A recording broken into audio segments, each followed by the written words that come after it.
karapatan natin to, hindi pa nakabili ng kalabaw si Tutoy. Ayan o, hinihila ng mga bata. Hinihila ng mga bata yung pampapantay sa ano, hindi pa makabili ng kalabaw. Diba? Walang iba nyan, dito lang sa Catanduanes. At yung mga iba naman natin ay nagtatanim na ng palay.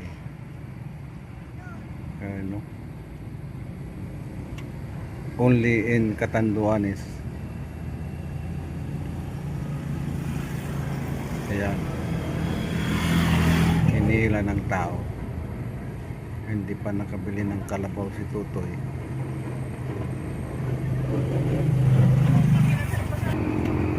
Yan o. Huli natin o. Walang iba dyan, dito lang sa